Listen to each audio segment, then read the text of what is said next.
দারুণ সংবাদ সাকিব ভক্তদের জন্য। পাকিস্তান সুপার লিগের দশম আসরের বাকি অংশের জন্য সাকিব আল হাসানকে দলে ফেরানোর বিষয়টি অবশেষে নিশ্চিত করেছে লাহোর কালান্দার্স।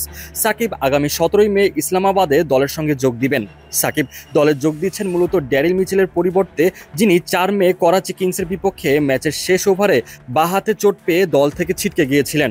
এদিকে দলে যোগ দেওয়ার ব্যাপারে নিজের উচ্ছ্বাস প্রকাশ করে সাকিব আল হাসান বলেছেন, চলমান পিএসএল আসরে লাহোর কালান্দার্সের হয়ে খেলতে পেরে আমি সত্যি আনন্দিত। এখন প্রতিটি ম্যাচ গুরুত্বপূর্ণ, এমন এক পর্যায়ে আছি আমরা। এই টুর্নামেন্ট সবসময় উপভোগ করি। এবার মাঠে নেমে আমি অবদান রাখার জন্য মুখিয়ে আছি। কালান্দার্সের দারুণ ভক্ত আছে আর দলীয় আত্মার কোনো কমতি নেই।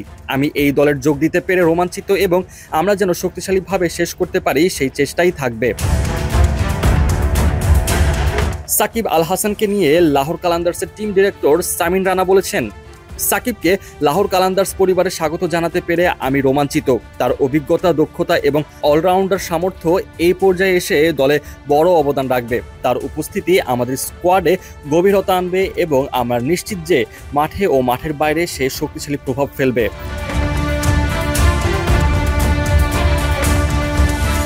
বাংলাদেশের অন্যতম সেরা ক্রিকেটার হিসেবে বিবেচিত সাকিব আল হাসান দুর্দান্ত টি-20 রেকর্ডের অধিকারী। তিনি এখন পর্যন্ত ৭,৪৩৮ রান ও ৪৯২টি উইকেট নিয়েছেন, যার মধ্যে ক্যারিয়ার সেরা বোলিং ফিগার ৬ উইকেট নিয়েছেন মাত্র ৬ রান দিয়ে। বিশ্বের বিভিন্ন টি-20 লিগে সফল পারফর্মার হিসেবে পরিচিত সাকিবের দলে যোগদান লাহোর কালান্দার্সের শক্তি ও ভারসাম্য আরও বাড়াবে বলে প্রত্যাশা করা হচ্ছে। বিশেষ করে দলটি গ্রুপ পর্বের শেষ ধাপে পৌঁছেছে। আগামী 17 মে যেহেতু সাকিব পিএসএল খেলার জন্য দলের সঙ্গে যোগ দিবেন, তাই সাকিবের মাঠে নামা তার জন্য যতটা গুরুত্বপূর্ণ, ঠিক ততটাই গুরুত্বপূর্ণ বাংলাদেশ দলের জন্য। কেননা পাকিস্তানে গিয়ে পূর্ণাঙ্গ সিরিজ খেলার জন্য সরকারের তরফ থেকে সবুজ সংকেত পেয়ে গিয়েছে বিসিবি।